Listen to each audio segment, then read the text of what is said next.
Hey everybody, it's Tony Codispoti from the Great Vocal Majority. I'm doing this very quick PowerPoint presentation to explain the labor force participation rate and how it has affected the unemployment rate and why the U3 unemployment rate really isn't, it's lost a lot of its validity.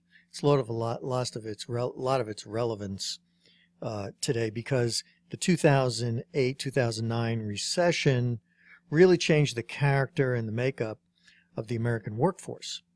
And what I'm showing you here in this chart is a 20-year chart going from 1988 to 2008, showing the labor force participation rate. Now, if you don't know what the labor force participation rate is, it basically is the number of people employed divided by the total number of people who would be looking to be employed. So it includes the unemployed. So, and you know, so it includes unemployed people and people looking for work, and also people working. And so what you see here is that from about 1988 to 2008, going into 2009, the labor force participation rate went from about 65% and change in 88 to about 65% and change in 2008, with, you know, variations going up and down all throughout that period.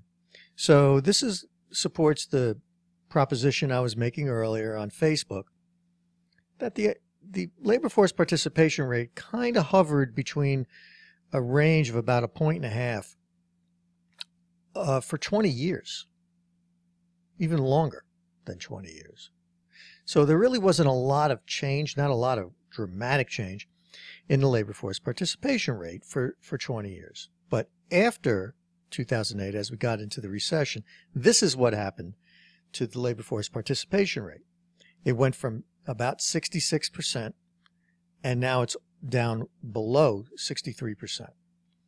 And some people have argued that this is due to the aging baby boomer population retiring now in greater numbers, and that's the cause of this.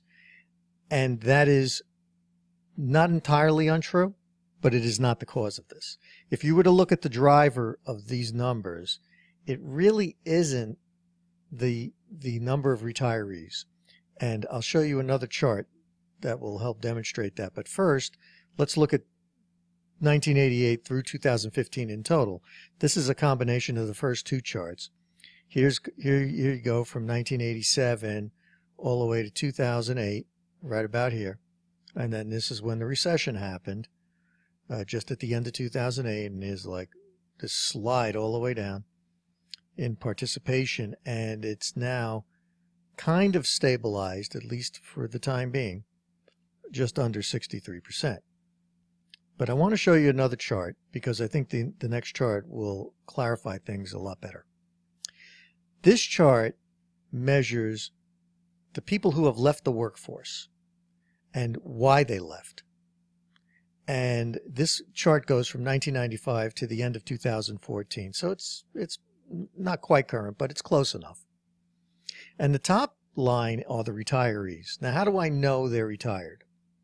Well, in the labor force data, there's a group of data called workforce status flows. And in there, they show you by month the number of people who have left the workforce who were working in the beginning of the month, but at the end of the month, they had left the workforce. Now, what kind of people would do that? It wouldn't be people who were unemployed and had given up looking for work. It would be retirees, because you would be working in the beginning of the month and at the end of the month retired. Discouraged workers were measured by people who were unemployed during the beginning of the month, and then by the end of the month they had left the workforce. So that's what I used for this analysis. And I think that's fair in terms of, you know, the level of precision that I'm seeking in this type of analysis. Now, if you look at retirees starting back in 1995, they've gone up, they've flattened a little, they've gone down, but they've ranged in a pretty narrow range, between 3 million and 4 million a month. But look at what's happened in the last few years since Obama's been in office. They have begun to rise, but the rise, if you notice, is quite gradual. It is not a dramatic increase. Now, look at the discouraged workers. The discouraged workers ranged from about 1.5 million to almost 2 million over all those years. But once, Obama inaugurated in January, so you can assume the recession began somewhere in here, right in the historical range. But look what happened to it. This is the monthly number of people leaving the workforce. Look at that jump. And now that number has begun to decline, and it's now down to where it only, you see this dotted line here? That's the long-term historical average. So we're now still above the long-term historical average, which means still too many people are leaving the workforce. We should be down here. We're still about, what is that, about 500,000 people that are leaving the workforce every month that really shouldn't be. So when you say what is the driver, or what should the workforce participation rate should be, what you really need to do is look at the dynamics of what was the status flow of people leaving the workforce and for what reason, and what were the status flows of people re-entering the workforce and for what reasons. And from there, what you would do is you would calculate, you go to the next chart, and this is the long-term chart again. Oops, sorry about that. Let's go back here. Here's your participation rate here. If you were to normalize out all those people who had left the workforce that never re-entered it, you'd be up around 65%. That's where you would be. In other words, this line should be going like this, then it should be going like this, then it should be coming back to 65%. It should not have gone down this far. And the reason why it has gone down this far is because all those people that left the workforce, at least the numbers of those people that have left the workforce, have remained out of the workforce. There's been this is why what I refer to as a seismic shift. In other words, about 8 million people got thrown out of the workforce in a series of months, like maybe 6-7 months to a year in between 2008 and 2009. And now the dynamics of the flow of people going into and out of the workforce has not changed that number.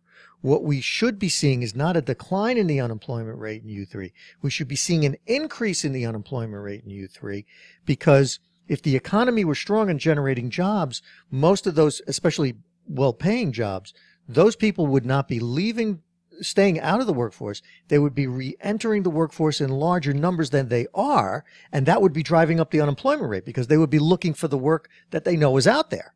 That is not happening.